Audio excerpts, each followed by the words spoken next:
In a life-or-death moment, Maya Edwards, a housekeeper with a heart of steel, made a choice that would forever alter her life. When young Emma Carter, the daughter of her wealthy employer, suddenly collapsed from a severe asthma attack, Maya knew there was no time to waste. The paramedics were miles away, and every second counted. With no other option, Maya did the unthinkable. She rushed to the garage, smashed the case of her employer's prized Ferrari, and took off, speeding through red lights without hesitation. Her heart raced as much as the car's engine, but her focus remained singular: save Emma. Though she knew the consequences of her actions could cost her everything, Maya's only thought was the fragile life she carried in the passenger seat. Emma's condition was critical, and the paramedics were too far. Her employer, James Carter, would later accuse her of car theft, but to Maya, the choice was clear.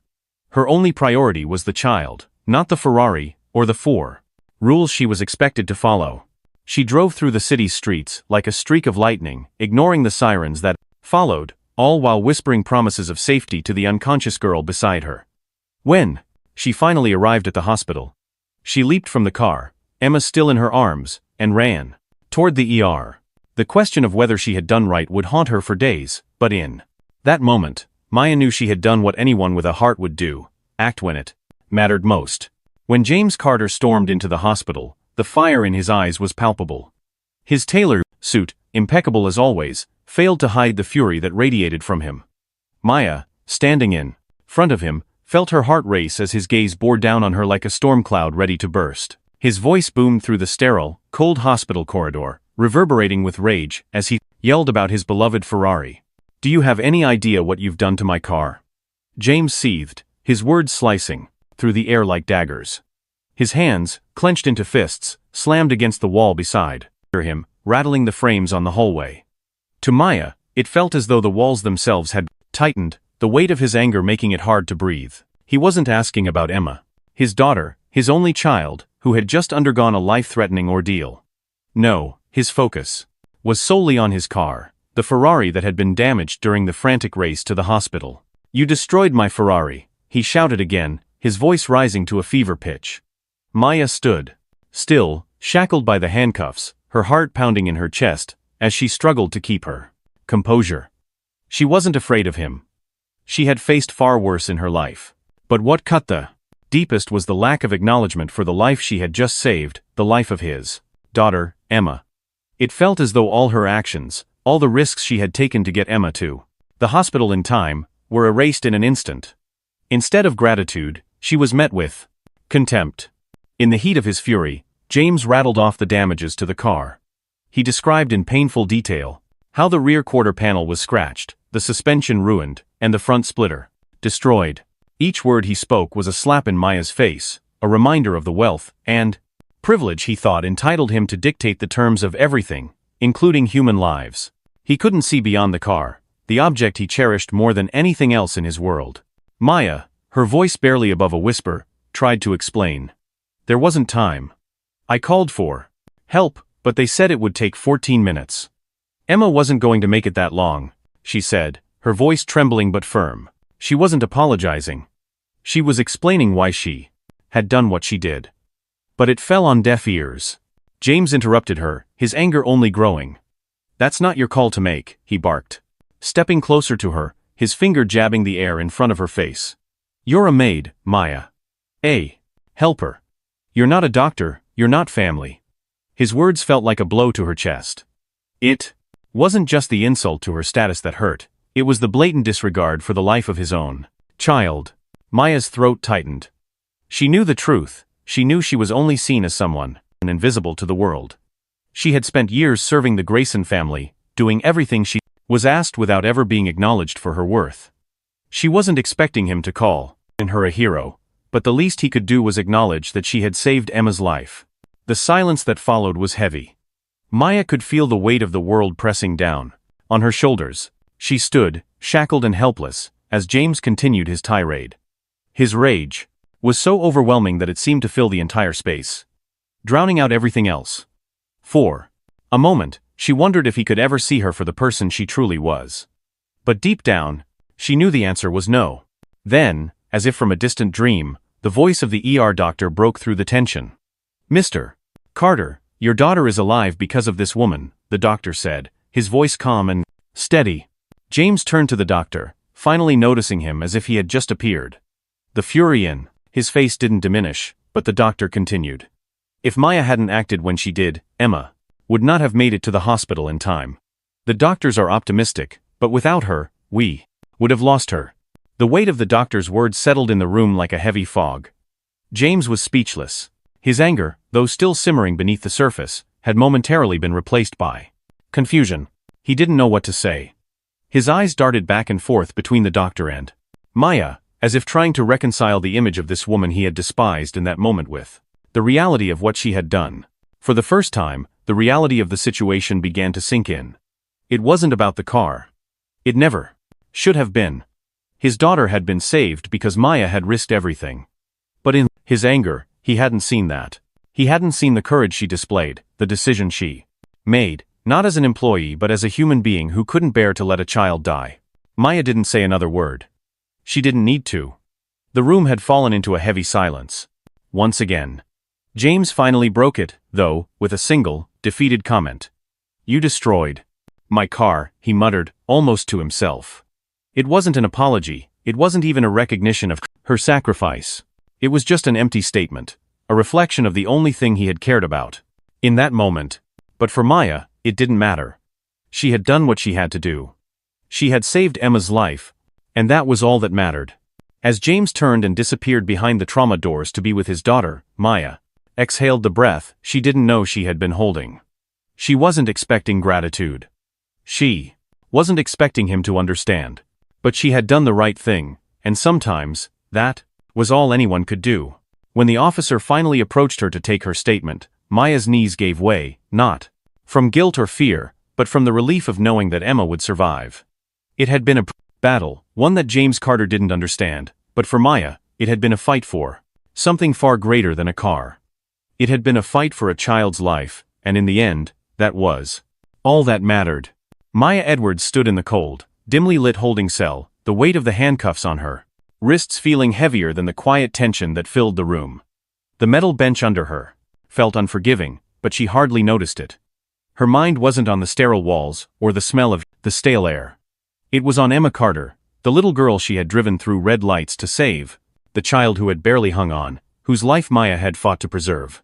It was on the tacker moment she had made the split-second decision, rushing to the Ferrari, stealing it from her employer's garage, not out of defiance, but out of sheer necessity. She had saved Emma's life, yet, here she was, in a cell, alone and uncertain. The clatter of footsteps echoed down the hallway, and Maya looked up, her heart sinking as the officer approached. She had expected this, the arrest, the questioning, the inevitable consequences.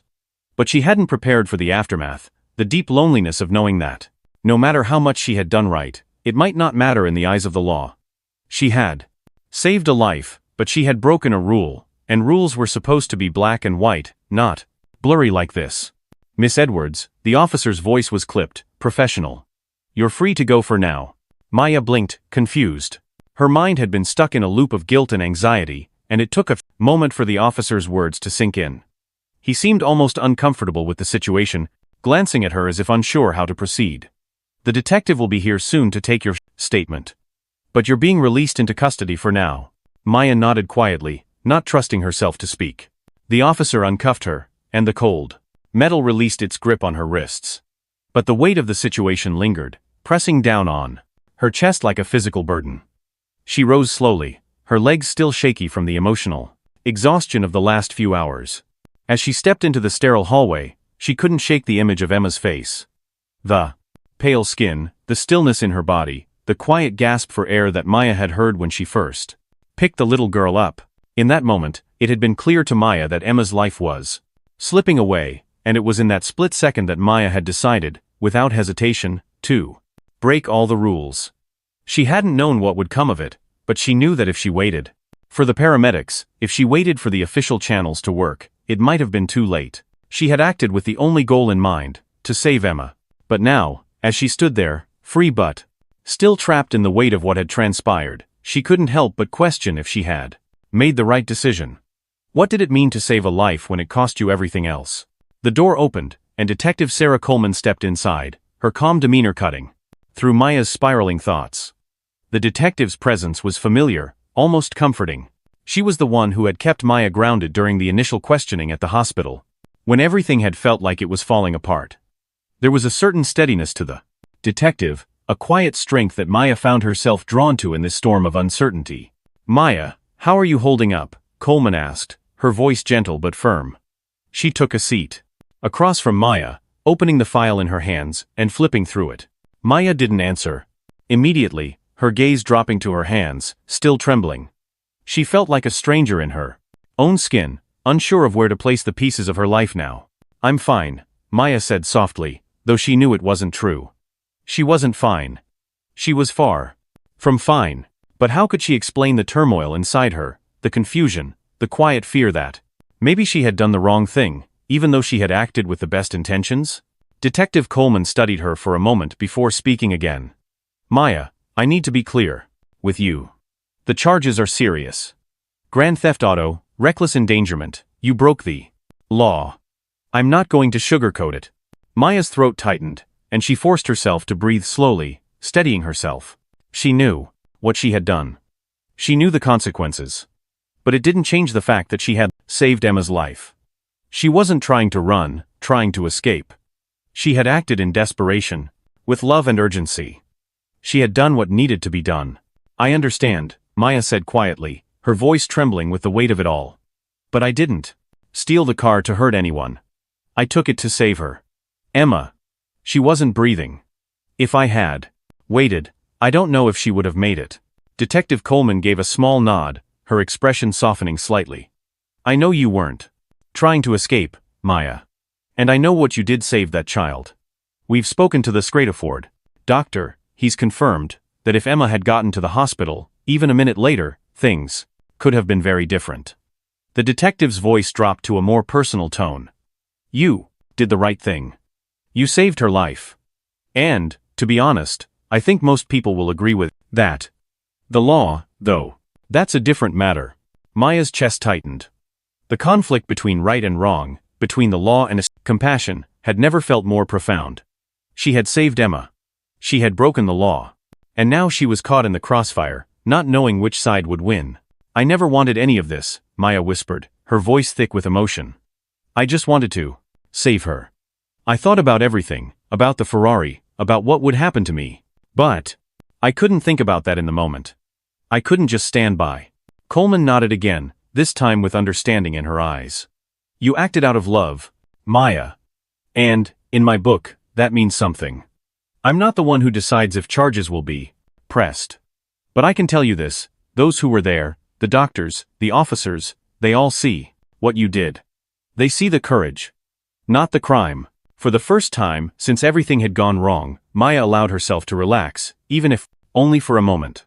The tension in her body eased, and she took a deep breath, grateful for the detective's words. She wasn't entirely free, but she wasn't alone, either. The weight on her shoulders felt a little lighter. "I just wanted her to live," Maya said softly, a tear slipping down her cheek as she looked up at Detective Coleman. "And now, I don't know what happens next. I didn't mean for everything to spiral like this." Coleman smiled gently, her voice full of quiet conviction. "You did what needed to be done. That's what matters. And in the end, Maya, that's all that anyone can ask of you." Maya Edwards stood quietly in the living room of the Carter estate, the weight of the last few days pressing down on her. It had been a whirlwind of emotions, fear, relief, exhaustion. But now, as she stood in this room, a quiet shift had begun. Emma Carter, the little girl she had risked everything for, was recovering. Her breathing had steadied, the color had returned to her cheeks, and the doctors were optimistic. For the first time in days, Maya felt like she could exhale. But it wasn't just Emma's recovery that had changed things. It was what was happening between her and the family she had served for years. James Carter had never looked at her the same way. He had always seen her as part of the household staff. Someone to clean. Someone to care for his daughter. Someone to be invisible, in the background of his life. But that night, when he had seen Maya rush into the hospital, with Emma's lifeless body in her arms, and when he had learned that his daughter had lived, because of Maya's quick thinking, something inside James had shifted. It wasn't immediate. At first, his anger had clouded his judgment, and he had focused on his Ferrari, his prized possession, destroyed in the chaos of the night. But as the hours passed, and the gravity of the situation settled in, James began to understand something he hadn't before. Maya wasn't just an employee, she was someone who had saved his daughter's life. She had acted when no one else could. She had defied every expectation, and for that, she deserved far more than just a thank you. The moment of reckoning had come when he visited her in the hospital hallway, his fury still burning, but tempered with something else, something he couldn't quite name. As he had raged at her, Maya had stood silently, her face calm but resolute, as though she had already made peace with the consequences of her actions. It was then that James had seen her not just as a maid or a helper, but as a human being, as someone capable of making decisions in moments of life or death. Days later, when Emma had stabilized, and the tension in the house began to lift, James had called Maya into his study. She had approached cautiously, unsure of what to expect. Was this another confrontation? Would he blame her for the car? Or would it be a different kind of 22's conversation, one she hadn't anticipated? Maya, James began, his voice quieter than she had ever heard it. I owe you an apology. Maya's heart skipped a beat. She hadn't expected this. She had never expected any kind of apology from James Carter. Over the years, she had grown used to his cold demeanor, his sharp words, his indifference. He had always treated her as if she was invisible. But now, in this moment, he was speaking to her as though she were something more. As though she mattered. I was angry, James continued, running a hand through his hair. I was furious about the soul of Tal's Ferrari, about the damage to my property, and I lost sight of what really mattered. But after everything that happened, after seeing Emma alive, I realized something. I realized that none of that mattered. What matters is that you saved my daughter. And for that, I can't thank you enough. Maya stood still, her heart pounding in her chest. She wasn't sure how to respond. For so long, she had been invisible to this family, treated like a shadow. But now, here she was, standing in front of James Carter, not as the housekeeper, not as the servant, but as someone who had made a difference. James seemed to sense her hesitation and added, I was wrong, Maya. You've been here for years, taking care of Emma, taking care of this house, and I never truly saw you. Not like I should have. I didn't see your strength, your dedication, your heart. But now I do. The words hung in the air, heavy with meaning. Maya felt the walls around her begin to crumble, the years of silence and invisibility starting to fade. For the first time, she wasn't just an employee. She wasn't just the help. She was someone who had earned respect. Someone who had earned a place at the table. As James spoke, Maya realized something else. This wasn't just an apology, this was a turning point. She wasn't going to be seen as a servant anymore. She had made a mark on this family, on James Carter, and she had earned the right to be seen as more than just the woman who cleaned their floors and took care of their house. Later that evening, when Maya returned to the kitchen to prepare dinner for the family, she noticed the change in the way the staff interacted with her. The maids, the butlers, the cooks, they all seemed to hold her in a new light. There was no longer the usual distance, no longer the feeling that she was a background figure in this grand estate. It was subtle at first, but it was there. They spoke to her more openly, with respect in their voices. There was a shift in the air one she couldn't ignore. And then there was Emma, the little girl who had always seen Maya as more than just the help. Over the past few days, as Maya had sat by her bedside, comforting her and soothing her fears, Emma had started to show her gratitude in ways that Maya hadn't expected. She would call Maya Mama Maya again, a nickname that had started as an innocent gesture when she was younger, but had come to mean something deeper now. It wasn't just a title, it was a recognition of Maya's place in her life, a place she had earned with every act of kindness, every moment of care. As the days passed, James continued to show signs of change. He didn't just apologize once and move on. He started to take notice of the people around him, especially Maya. He began to see her as more than just someone who worked for him. He saw her as someone with strength, with value, with a heart capable of great love. And with that new understanding came a new respect. He started to involve her in conversations, ask for her opinions, treat her as an equal. Maya didn't expect things to change overnight, but she couldn't deny the subtle shift in the soul atmosphere. She wasn't just an invisible presence in the household anymore. She had earned her place, and that place was one of respect. Not because of what she had done for the Carters, but because of who she was. In the weeks that followed, Maya's role in the family evolved. She wasn't just the housekeeper anymore. She was an integral part of the household, someone whose opinions mattered, someone who had a voice. And as James and Maya's relationship grew from one of doubting employer and employee to one of mutual respect, Maya began to see a future for herself in this world, one that wasn't defined by her status as a servant, but by her strength, her integrity, and her love for the family she had come to care for. It wasn't perfect. There were still challenges, still moments when the old ways crept back in. But Maya had broken through the walls that had once confined her, and now, she was more than just the help. She was a woman who had earned her place, and in the eyes of the Carter family, she was someone to be respected, someone to be seen. For the life-altering events that had unfolded within the Carter estate, Maya Edwards found herself at a crossroads, no longer just the invisible servant, but a woman who had saved a child's life, earned respect, and witnessed the transformation in her relationship with the family. However, the events that had transpired did more than change her position within the walls of the Carter home. They ignited a fire within her to change the way society viewed the often overlooked work of domestic labor. With the unwavering support of James Carter, Maya decided to take the power she had gained, not just in the Carter household, but within herself, and channel it into something that could create lasting change. It wasn't enough for her to simply gain respect in her own household. Maya had witnessed firsthand how domestic workers were undervalued, their labor taken for granted, and their voices often silenced.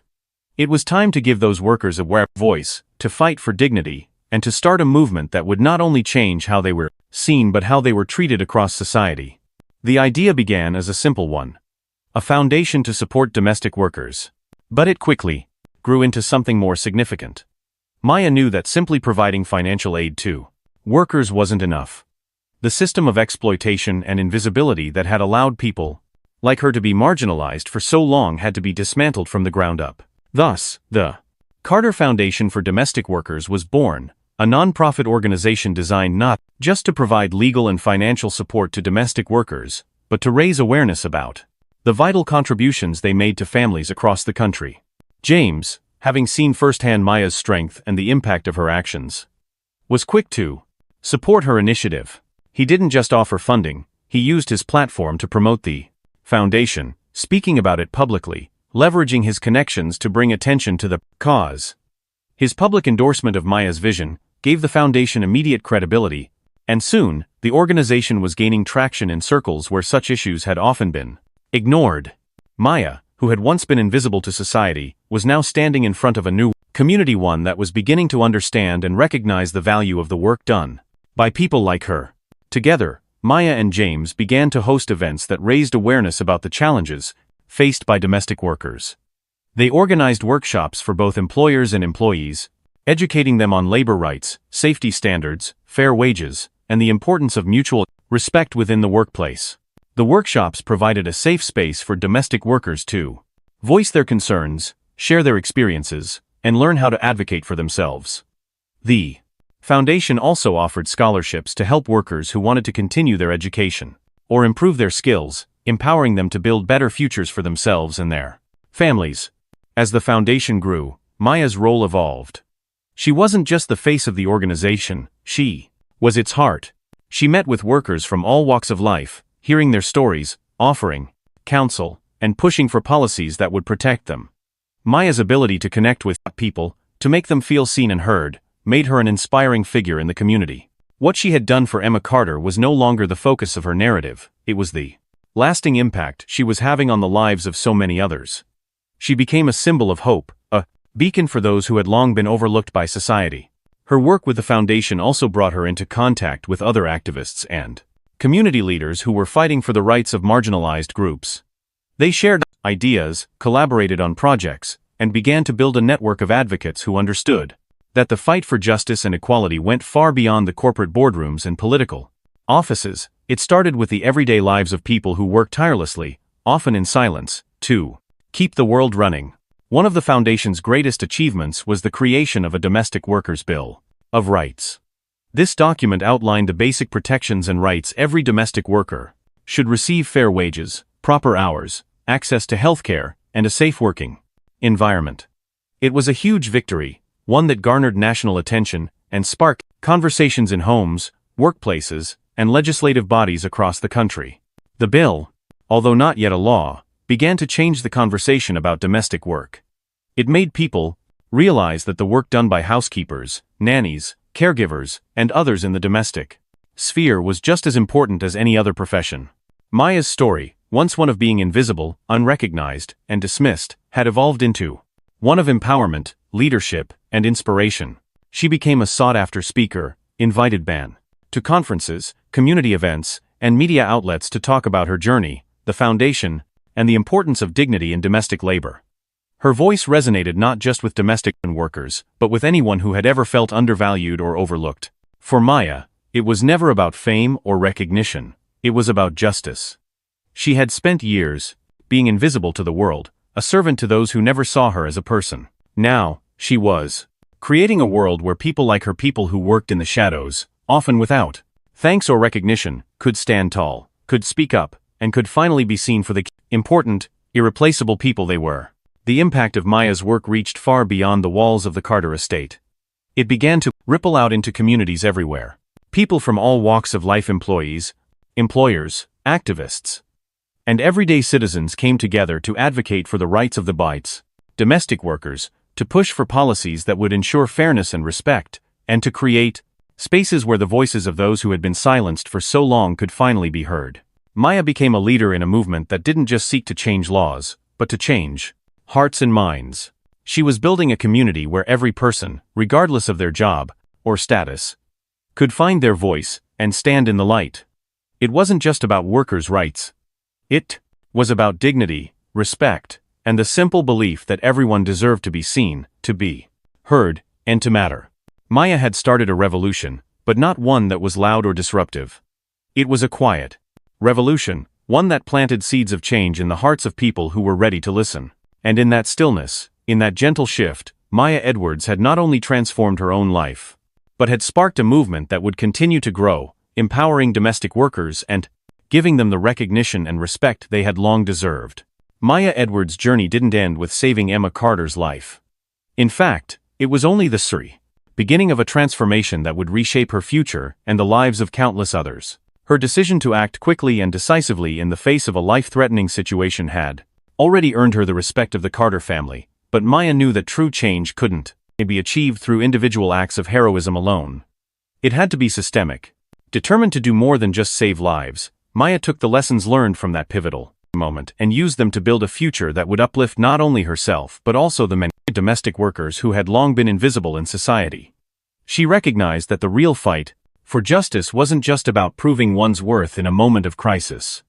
It was about creating lasting, institutional change. Maya understood that domestic work, though essential to the well-being of families across the country, was undervalued and often exploited. So, she set out to change that by creating programs that would empower workers and ensure their dignity and value were recognized. Working alongside James Carter, who supported her every step of the way, Maya founded a series of initiatives aimed at training and educating domestic workers, helping them develop skills that would open doors to better opportunities. The programs focused not only on practical training, but also on personal development, helping workers gain the confidence to assert their rights, navigate professional boundaries, and build financial security for themselves and their families. It was more than just a career enhancement, it was a path to empowerment. But Maya's efforts didn't stop there. She also worked tirelessly to establish recognition programs that would celebrate the often unseen contributions of domestic workers. These programs highlighted the importance of their roles in society, encouraging a broader cultural shift towards respecting and valuing the labor that kept homes running smoothly. Maya knew that recognition could be the first step toward real change. Her work wasn't confined to the walls of the Carter estate, it expanded to communities across the country. Maya became an advocate for labor reform, speaking out in support of fair wages, better working conditions, and the legal protections that domestic workers so desperately needed. She proved that justice didn't have to be fought in the courtroom alone, it could be achieved through everyday actions, through the simple act of seeing and acknowledging others for who they truly were.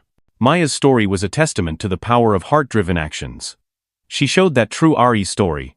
Change didn't come from grand gestures or headlines, it came from the quiet, steady work of people who cared enough to challenge the status quo. Through her initiatives, she not only changed the lives of domestic workers, but also set a precedent for how justice could be achieved in the most personal and transformative ways. Her actions proved that anyone, regardless of their background, could make a lasting impact on the world around them, one act of courage, compassion, and advocacy at a time. Maya Edwards' journey was not just about saving a life, it was about redefining the value of the labor that often goes unnoticed. In the past, Maya had always been invisible, relegated to the background, her contributions overlooked by society. But after the dramatic events surrounding Emma Carter's life, Maya's role transformed. She was no longer just a maid, she became a symbol of strength and dignity, someone who stood up for herself and others who had been marginalized. Through her unwavering actions, Maya sparked a shift in how society viewed domestic workers. Her story proved that every person, regardless of their job, deserves respect, recognition, and appreciation for the work they do. Maya's journey was one of empowerment, not just for herself but for others who had been silenced. She became the voice for countless workers who had been dismissed as invisible. Her story serves as a powerful reminder that true greatness comes not from titles or recognition, but from the value you bring through your actions, your heart, and your integrity. Never let society's narrow view of your worth define who you are. Stand tall, take pride in your contributions, and know that your actions, no matter how small they may seem, can make a monumental difference in the world. Change starts with one person daring to stand up and say, "I matter." If you've been inspired by Maya's courage, leave a comment below and share your thoughts. Don't forget to hit that subscribe button to keep following stories that uplift and inspire.